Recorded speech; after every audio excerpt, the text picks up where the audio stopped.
Hello everyone, welcome back to the channel and welcome to our cozy little corner of the internet. I'm Pen and today I'll be reading chapter 12 of It's Not Love If You Run When It's Hard by Lita Cakes. Sorry for not posting yesterday, I just got out of schedule. But anyway, I'm out of schedule today, but I thought better to record than not record. Anyway, I've got a little ulcer on my tongue, which I just put cream on now. So yeah, if I'm stuttering a bit, that's why. I hate ulcers. Tongue ulcers are the worst. But anyway, hope you guys enjoy. No trigger warnings for this chapter, and I'll see you guys later. Bye! Chapter 12. The bus ride to their mini field trip Friday morning wasn't long. Only 10 minutes at a slow pace. Izuku didn't realize the campus was somehow that large, though they did have mock cityscapes and a gym for every letter of the alphabet, which amazed Izuku. As they pulled up, Izuku leaned into the window to get a better look. A large dome covered what looked like some sort of arena. Oh, they were at the Unforeseen Simulation Joint, the USJ. This was one of the best tools that UA High had on hand. It could simulate almost any disaster. This was a treat. What's got you so excited? Hitoshi leaned over to get a look out the window as well. They had spent most of Thursday trying to unwind themselves from their tough week. Izuku had been forced to have a session with Hound Dog to make sure he wasn't losing his mind for real, and that had gone well, but he wasn't being released from therapy that easily, unfortunately. Izuku had needed to have a talk with Katsuki about all of it. They'd been avoiding each other since Wednesday's class. It's the USJ. We're doing disaster training. Izuku was trying to focus on today's fun field trip instead of his shitty week. So soon? Izuku shrugged. Crash course? Alright, Hellspawn, listen up. Shota stood at the bus as the bus came to a stop. Today will be a special training day, which we don't get to do very often. We have disaster training. Welcome to disaster training.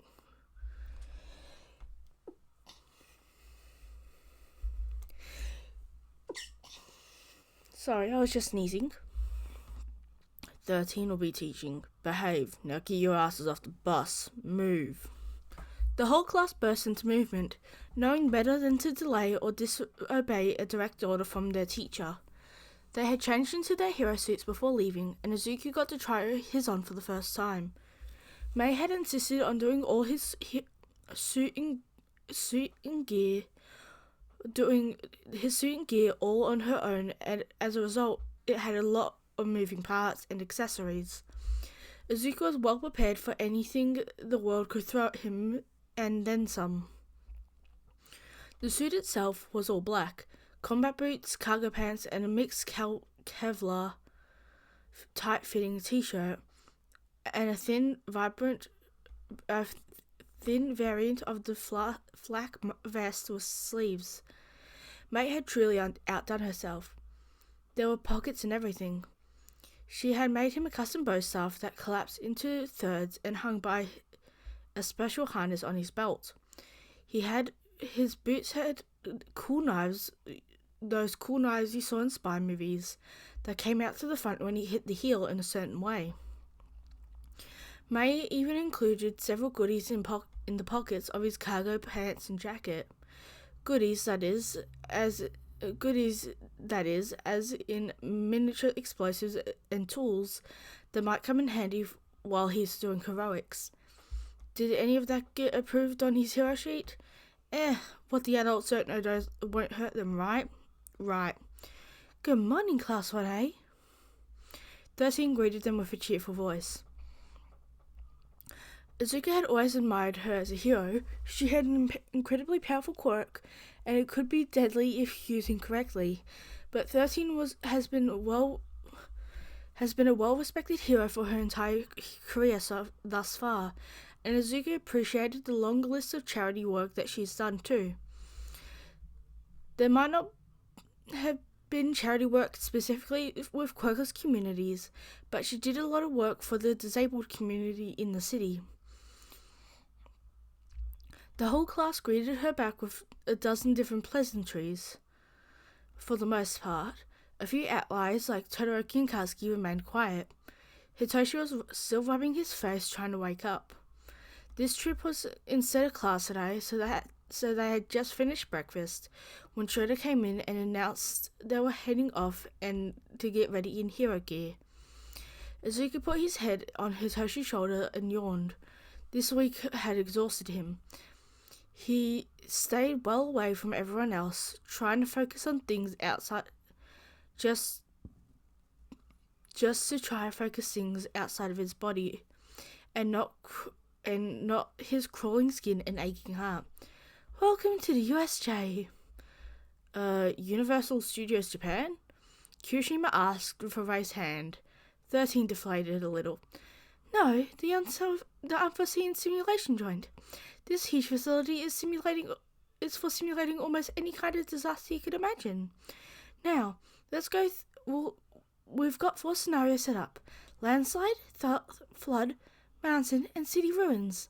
You'll be split up into teams, and you'll get to try out 2 different zones today. Next time you visit, we'll swap, and you can do the other 2. Now, chat amongst yourself as Aizawa and I form the teams. They split into a few various groups. Izuku and Hitoshi stayed at the back, but Ochako, Ida, Momo, and Sue came to join them pretty quick. What do you think we should be prepared for? Ochako asked. Anything. Ida chopped his arm in the air. Hitoshi caught one as it was coming down. Not helpful. That's not helpful. The entire team groaned. Think about the zones 13 mentioned, when what will be in them. Momo put her thumb to her lips and thought. Well, the landslide zone is self-explanatory. The flood zone would seem pretty obvious, but what's flooded? A building or something else? The mountain zone would most likely be a place of landslide, but apparently not. So I'm not sure what we could be facing there. The ruined zone could be remains of a city fire or an earthquake. Oh! She snapped her fingers. Maybe the mountain zone is for an earthquake or an avalanche? That's a great assessment. That's a really great assessment. Izuku smiled from his place, still leaning on Hitoshi's shoulder. I think you're probably right. I know a bit about the facility, but only what I've learnt from research on the school. So they can change anything they need to. They can change it to anything they need to, so there's no guarantee. What sort of exercises would we be doing? What sort of exercises would we be doing during these simulations? Probably a rescue or recovery, Kira. Izuku's right. How? Who's speaking? Izuku's right. That is probably search and rescue today. That would match with the foundational heroics textbook chapter we needed to read yesterday. We read in class yesterday. After speaking, Hitoshi stealthily motioned towards their teachers, letting Izuku know to pay attention. Izuku's eyes shifted around the various groups. Katsuki was silently watching Kirishima, Mina, and Kaminari bicker about who was getting teamed up with Kazuki himself. Off to the side, Tokoyami was having a quiet, heated talk with Dark Shadow, while Koda and Sato both looked on with concern. What was that about? Aoyama and Eijiro were checking something out on Aoyama's phone, but not talking. The class seemed to be doing fine, but their teachers were in a furtive and hushed conversation, while half turned away from the students. Something's up, Izuku mumbled. Hitoshi stiffened beside him. His tone wasn't loud enough for the other 3 students around him to hear, while they continued their chat about the USJ zones. Izuku's body relaxed a little when he realized Shota was annoyed, not worried. By the way his mouth was moving, he was chipping off his words in frustration. The look in their teacher's eyes was disappointment or maybe resignation. It was hard to tell from here. After a few minutes, the two teachers broke off and Shota came back to the group of students, while 13 went into the facility. Line up, we're heading inside. Unfortunately, today's lesson plan is changed a little. Today was supposed to be a cooperative lesson with All Might, but the blonde idiot is still being chewed out by Nezu, so we'll have to make do until he gets here. Suddenly, the class was in uproar. Izuku couldn't help but chuckle to himself. Good, All Might deserved another lecture. He deserved several lectures, actually. He also needed compassion training and some damn civil discourse classes. Did Sensei just call the number one hero an idiot? Ida would have been shocked, except they were all more annoyed with the number one hero for his actions in the class the other day. I mean, he deserves it, Hitoshi grumbled. And worse. Momo sighed. Honestly, he should know better than to be cruel to people with different abilities. That was reckless and rude. I'm sorry you had to endure that, Izuku. Go on and meet 13 to start class. I've got an idiot to wait for. Shota shouted over the din of students grumbling about the new mentor. The whole time, Izuku just kept his mouth shut. He had his opinions, but he'd been keeping them to himself for the time being. Izuku's eyes fell on the back of his head as they walked in and turned in the direction of the pool. Katsuki was staring at him with the weirdest look on his face. Izuku was only momentarily confused until All Might's words from Wednesday flashed in his mind. I almost forgot to turn off the bloody notifications. Okay. Izuku was only momentarily confused until All Might's words from Wednesday flashed in his mind. They really needed to have a conversation at some point. Damn it. Izuku took a deep breath and shook his head to Katsuki. The blonde looked away. Not now. They would talk, but not now. As the class all filed into the building, Izuku sought to speak with Shota. Where is he? Shota sighed. Some big bank heist this morning. He decided he needed help. He decided to help instead of letting the heroes actually on duty handle it so he could do his morning mentoring duties. So Nez was chewing him out over it. The man's voice was practically growling through his gritted teeth. Whatever, maybe it's better this way. Come on, he'll show up when he shows up. The exhausted hero nodded and placed a hand on Izuku's back as they both went inside. When the door shut behind them, Izuku heard the lock click shut. Something about it set alarm bells off in Izuku's mind. It was a memory of being locked in a closet or a shed inside middle school. Places that shouldn't have children locked inside. This facility shouldn't have children locked inside. Is that supposed to lock? No.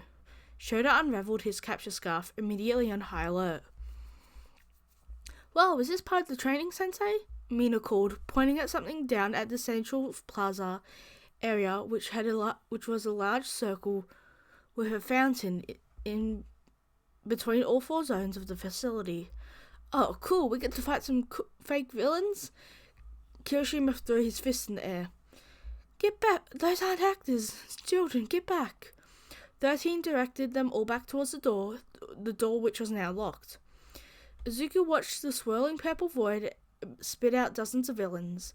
Teleportation quirks were incredibly rare, and Izuku had been careful to pay close attention to any rare quirks in this region. He didn't recognize this one at all, which meant it wasn't registered. Hitoshi was suddenly at his side trying to pull him back towards the entrance. Stop, Toshi. They locked the door. What? Stay here. 13, the doors are locked. Protect the students. Come now. Get the signal out of the building and notify the school. Then, Shota threw himself down the stairs as a horrible weight settled in Izuku's gut. Dread, heavy and disgusting. He could almost taste it on the back of his tongue. Don't worry, students, you're safe with me. The purple void appeared out of thin air, and all of them, between them all, and a body emerged. The shape the shape was that of a tall man, but his whole body was covered in purple fog or smoke. It obscured all his features to the point he almost looked inhuman. The class started to back away, minus a couple of outliers like Izuku, who had been more curious and scared. Pardon our intrusion. My name is Kurogiri, and that man is in the courtyard is Tomura Shigaraki. We are the League of Villains. We have come here to kill All Might. Where is he? Izuku slapped a hand over his mouth to stop the snorting laugh that tried to take over his throat. He managed to stop himself, but only just. Kurogiri gave him a weird look. He's late, being a hero, whatever the fuck else he does when he's not being an asshole. Izuku shrugged. Guess you're shit out of luck. Is that so? Well, I guess we'll just have to see about that. Maybe he'll come running when his students are dropping like flies. Now, why don't we have some fun? Portals appeared on the ground around them. Izuku would have fallen right into one if Hitoshi didn't yank him backwards by the collar of his jacket. Kurogiri vanished and reappeared back into the courtyard, next to what appeared to be a short man covered in hands. What the fuck? Where did everyone go? Hitoshi asked. They were left at the top of the stairs, alone. 13 had immediately run down to help Shota, who was engaging in several villains at once, doing an amazing job at it, thankfully. The rest of the class had vanished, but Izuku could see dots in the distance. Look, he pointed. They dropped them around the areas. Fuck, they're not alone. We have to help them. They're hero students. They can handle a few low-level villains. We need to help Shota. He can't take on a dozen villains by himself. Damn it. Hitoshi pulled out the device May had finally finished yesterday. She had been working on it for months over the summer break. It was called a soma cord. It was a fake set of vocal cords that functioned like a speaker and could mask Hitoshi's voice and make it so to sound like almost anyone or anything. He tightened it around the bottom of his head. Izuku could see the pain in his eyes. The way wearing it felt like a muzzle. May had apologized profusely, but there was no other way to make it work that she could find. Izuku crouched down to tighten his boots and grabbed his bow staff. Then they started down the stairs. There was no easy way to do this. They'd have to fight. This would be their first official villain fight as hero students. But Izuku couldn't get to that portal guy's words out of his head. We are the League of Villains. We have come to kill All Might. Why? What purpose did that serve? Also, how exactly did they plan to accomplish that? Even 100 low-level villains couldn't take All Might. Despite Izuku's hatred for the hero, he could never deny the man's fighting skills were largely what got him into the number one spot to begin with.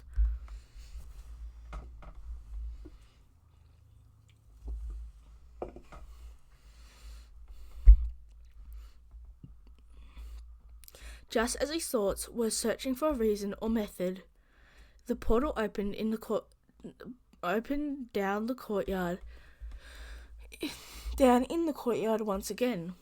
But this time, 3 times the size of any normal person. Something giant emerged from the purple-black void. It wasn't human, not by any stretch of the imagination. Dark black-blue skin, dark blue-black skin covered in scars, yet that wasn't the most startling feature about this beast. No, the freakiest part was that its head was largely just an exposed brain, and a bird beak and a set of disturbing eyes right in the center of its brain. What the fuck is that? Izuku stumbled to a stop. Hitoshi was a couple of steps below him. They were holding hands, but Izuku was pointing with his free hand. When Hitoshi caught sight of the monster, his whole body tensed up. I don't know, but you're right. We're not letting Shredder fight any of them alone. Izuku swallowed back his fears and nodded once. As they started their descent the long stairs once more, the whole facility started to erupt in the clash of quirks and the cries of their fellow students in the middle of combat. This was not going to be fun. No, it would be bloody and uncoordinated. Izuku had said a silent prayer to whatever god might be listening that All Might would show up, not because he wanted the hero here, but because the villains wanted him. If they got him, maybe they would let the students leave, or at least not kill them all. Izuku's boots thudded to the ground as he jumped the last few steps, immediately shoving the blunt end of his bow staff into the chest of a villain who tried to punch his guardian in the face. The asshole went howling to the side. Izuku was pretty sure he had cracked their ribs with the blow. Get the hell back to the stairs, Shredder shouted, cancelling another villain and dragging them onto the ground with his capture scarf.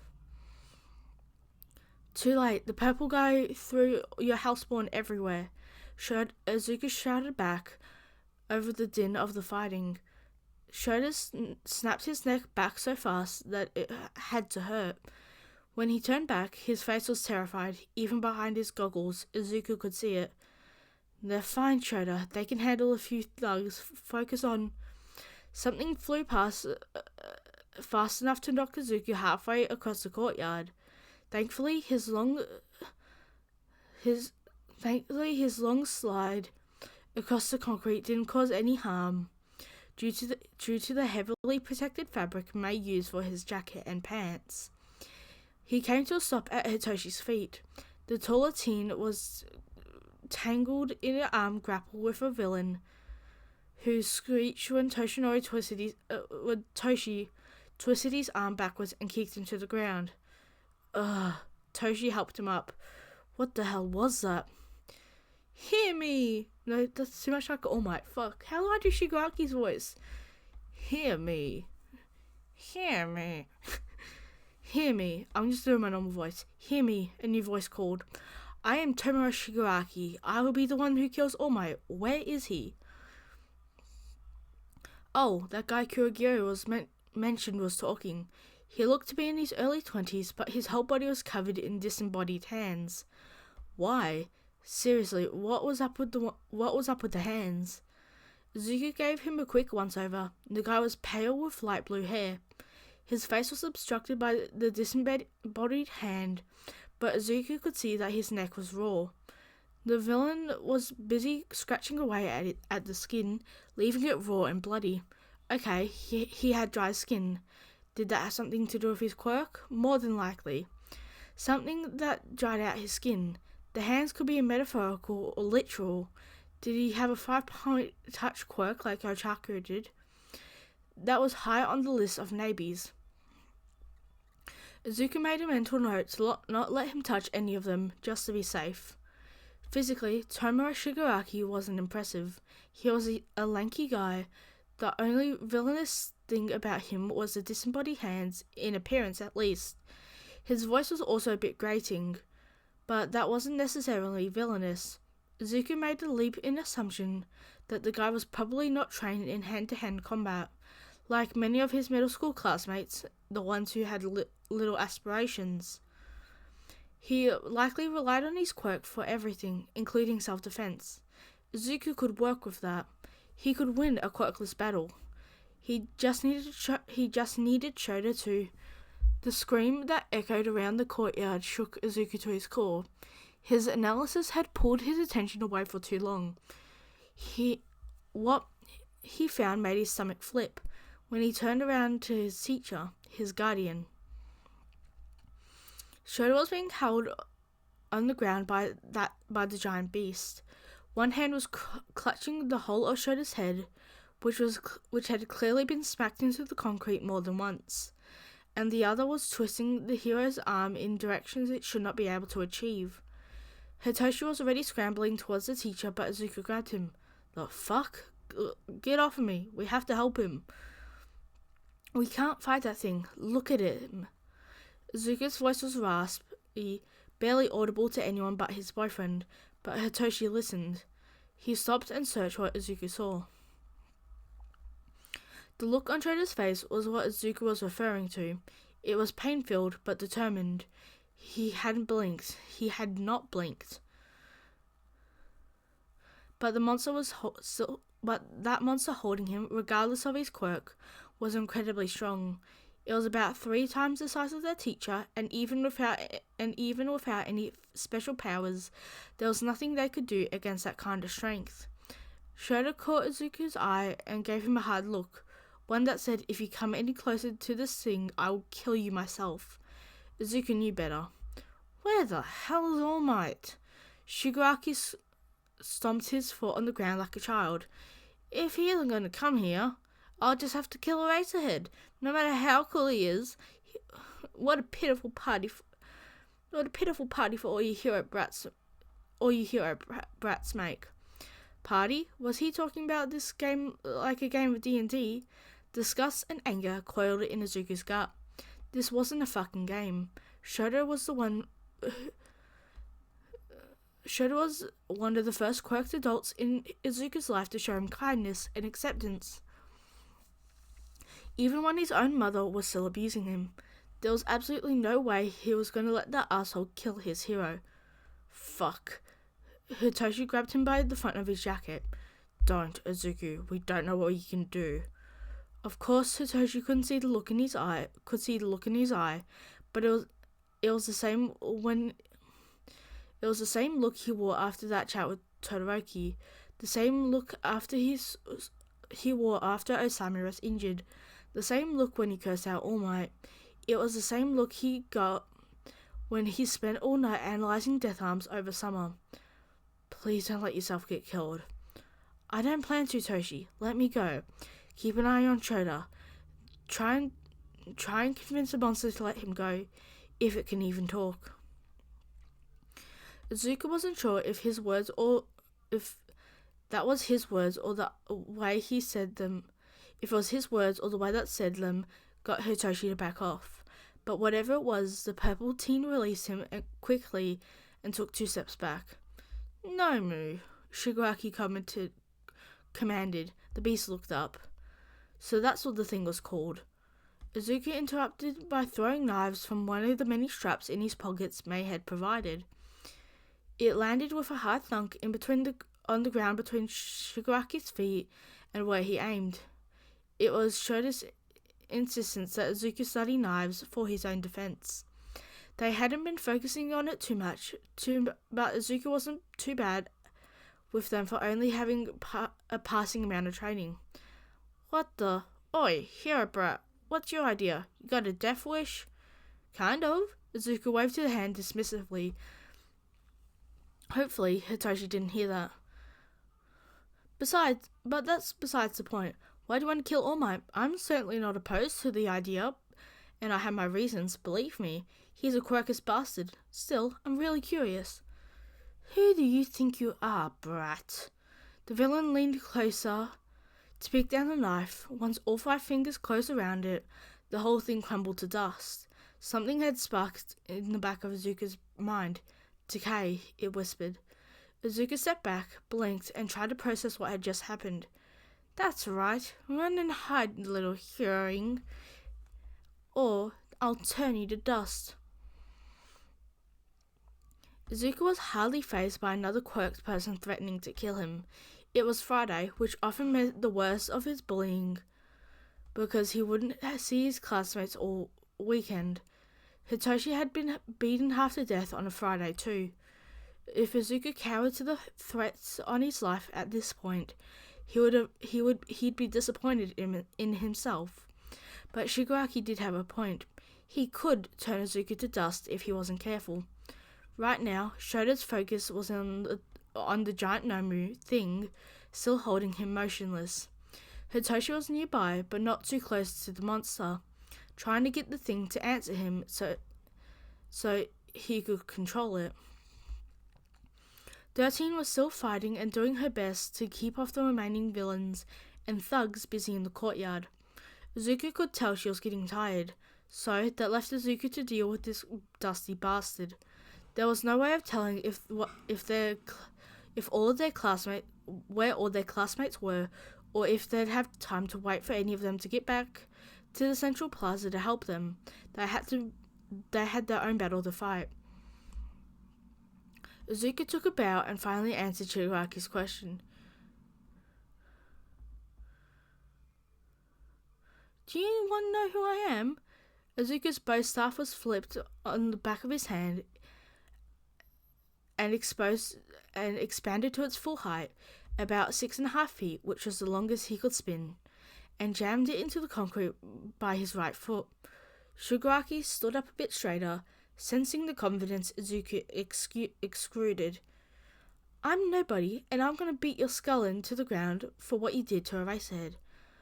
Well, nobody? You're going to get turned to ash like your stupid little teacher. Like your little teacher. And all your so-called heroes. He stuck his hand out as an open threat, but Izuku didn't back down. I only have one hero in this world. One. Izuku pointed at Shota. He didn't have time to check the man's reaction to that, but he hoped Shota understood how much it meant for Izuku to call Shota a hero, especially after the last week of his life. I'm going to return what you did to him tenfold. I highly doubt that. You're just a noob, hardly even level 1. Kid, I'm the level boss. Izuku grinned wickedly. His bow staff flipped across his body. Guess it's a good thing I got cheat codes then. Izuku's body moved long before he consciously gave it permission to. All the madness and anger that had been brewing in his body for several days was released at the first thing put in front of Izuku as a target, as an outlet. Shigaraki would be his outlet. He couldn't care if he got hurt in the process. Izuku knew without a single doubt that Shota would call this a bad coping mechanism.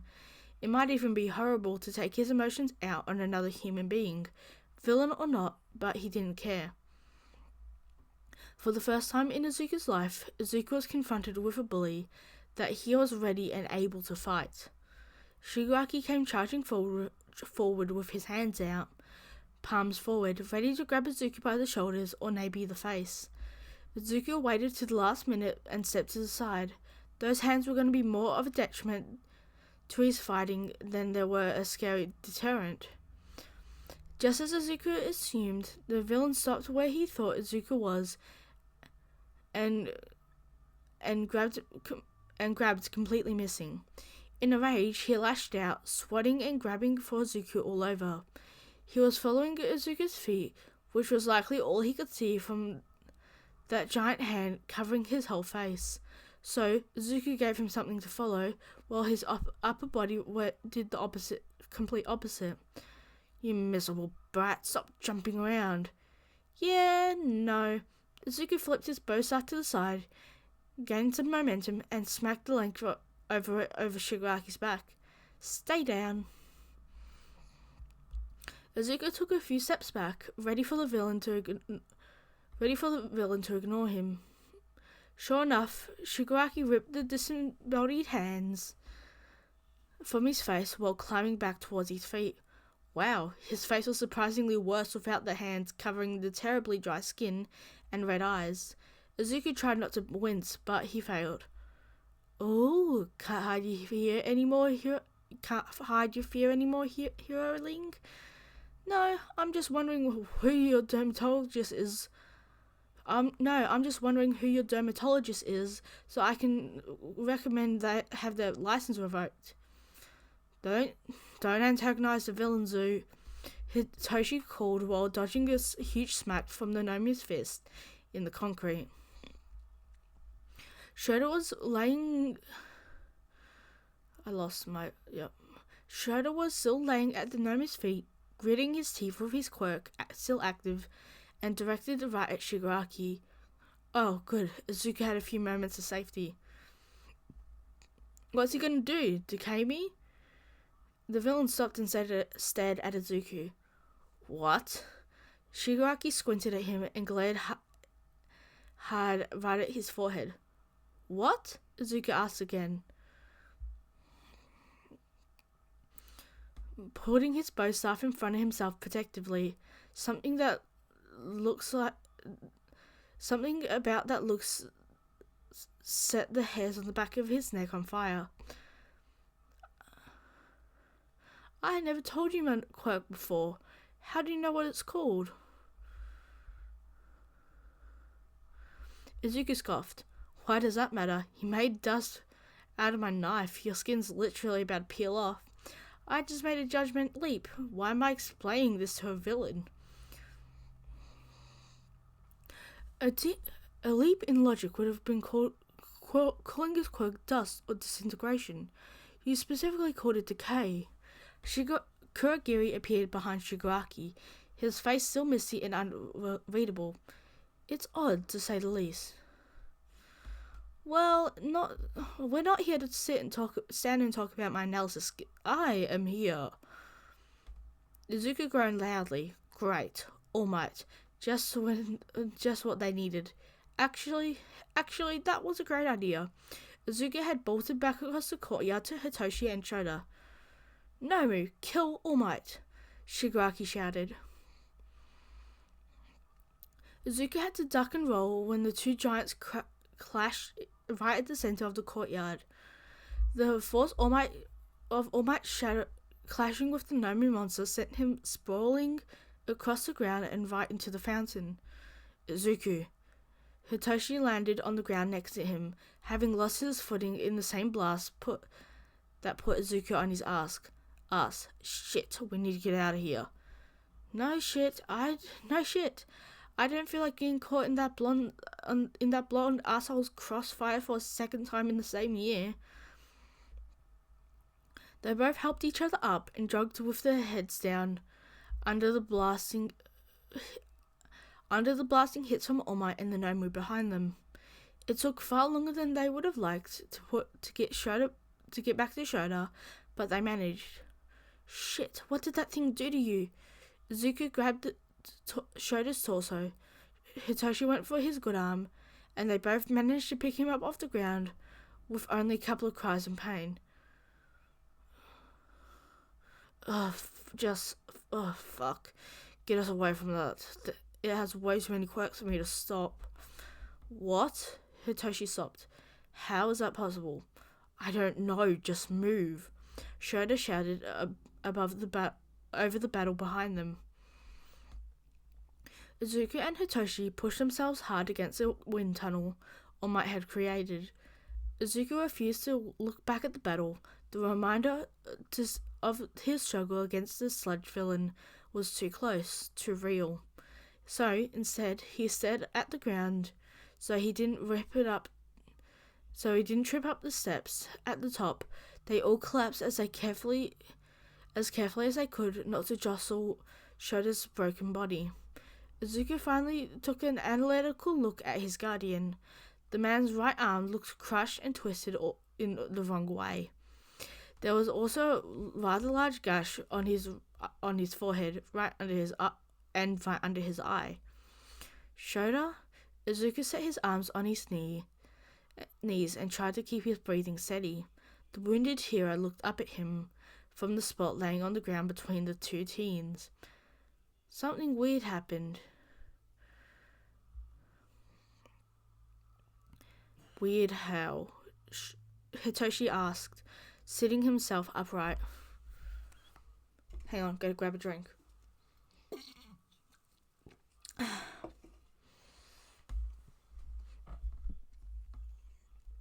Weird how, Hitoshi asked, sitting himself upright. Izuku rubbed the back of his neck. I knew his quirk. What exactly are you talking about, Izuku? Shota's tone was suspicious. Izuku didn't like that. I don't know. I don't know. But the moment he used his quirk, it was like something in my head just whispered decay. They all freaked out when I said it, but I must have heard it somewhere before, right? That's the most likely option, sure. Hitoshi shrugged. Or you're just some freaky analyst, more of a freaky analyst than we first thought. Shota chuckled, then winced at the pain it caused him. Let's deal with the crazy later. Someone dragged me to Chia so she can shout at me and I can pass out from her quirk. He collapsed onto his back while Hitoshi and Izuku shared a laugh. Recovery Girl was certainly going to give him a lecture for this one. They found out later that Kurogiri and Shigaraki got away after Snipe got a few shots in on them. The Nomu monster was captured and taken in for analysis by the Hero Commission, and they'd likely not get any news on that for a while. All Might left shortly after saving the day. The students had to hang around for police questioning and medical exams. By the time they had gotten back to the dorms, it was already dark, and none of them wanted to move or speak. Shota was still in medical care, which put a huge hole in the class. Most of the students were fine, but there were a few scrapes and bruises among them, but apparently the low-level villains had gone easy on the kids. 13 was in critical condition after Kurogiri turned her own quirk against her in the middle of the fight. All in all, they made it out alive and relatively safe. Izuku really thought it would have been worse. The League of Villains was loose. The League of Villains was loose though, and Izuku had a dark feeling that they would come back to finish their goals. Would he stop them from trying to kill All Might? No, probably not. Kachan? Izuku nudged the blonde who was staring at the floor. Can we talk? Huh? Katsuki rubbed his face. Sure. Hitoshi brushed a hand over his bracelets in passing. Izuku kissed his boyfriend's head and led Katsuki out to the front porch of the dorm building. Hisashi was warned where they'd be before he asked Katsuki to follow him, so they shouldn't be missed for a while. They both practically collapsed onto the front steps, exhausted and still in their sweaty hero gear.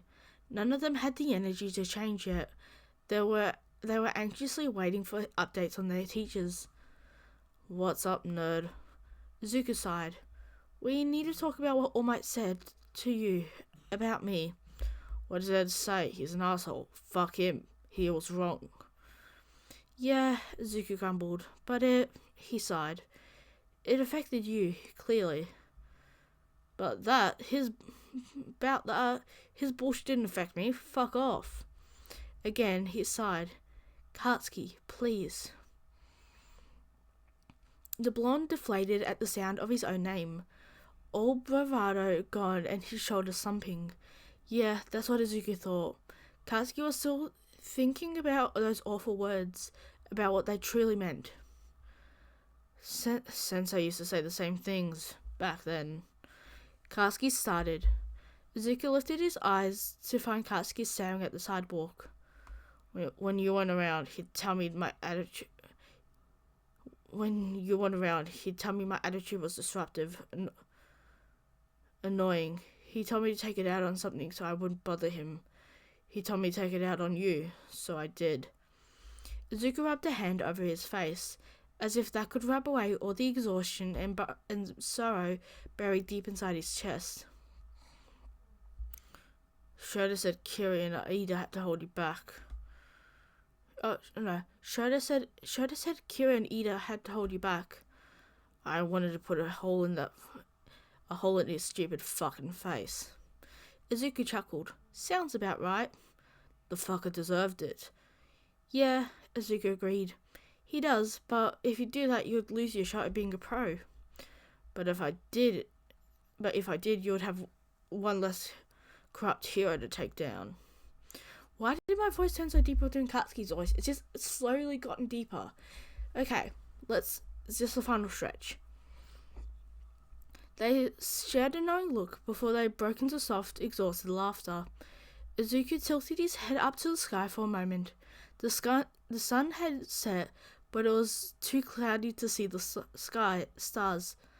The only light was from the walkway street lamps softly glowing around them.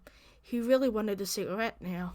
Damn, he should have stolen a couple of packs when they'd snuck in to get his stuff from Inko's apartment. That felt like a lifetime ago. Was it really only a few short months ago? The soft glow of the street lamps, In the soft glow of street lamps, Katsuki whispered into the dark sky above them. I'm sorry, Izuku, for everything. He took a deep breath and sighed out. For absolutely everything. At first, Izuku didn't know what to say. Forgiveness was something to be earned, and he wasn't sure Katsuki had earned it yet. He did realize he wasn't actually scared of Katsuki anymore, but he didn't think he'd be able to forgive him for a long time. Though he was also positive that Katsuki didn't expect Izuku to forgive him. Thank you, is what he settled on. Katsuki stood up with a groaning effort and patted Izuku on the shoulder as he left, but Izuku stopped him with a jangle of his bracelets on his left wrist. Katsuki turned halfway back, his eyes on the bands immediately. Just so you know, I don't think you're a thorn anymore. You're a long way from being a daisy, or ever earning a band. But I know you're not the same Katsuki who hurt me. I don't know if I'll ever be able to forgive you, because I don't know if you can earn forgiveness for something like that. But I accept your apology. Katsuki smiled, his hand squeezing Izuku's shoulder. You're gonna make it as a hero, nerd. Yeah? Katsuki drew a thumb across the white band closest to Izuku's wrist while nodding. He smiled something sad and small, but hopeful. Izuku leaned his head onto Katsuki's arm for a moment, giving him the grace to make the connection with Izuku, touching his bracelets. He earned one moment to show how much he's changed, right? Izuku thought so. You're gonna change the world, Katsuki whispered. Okay, that was chapter 12 of It's Not Love If You Run When It's Hard by Lita Cakes. I love this chapter. The USJ scene was just awesome. Anyway, next time will be part 13, chapter 13. Hope you guys enjoy, and I'll see you guys next time. Bye!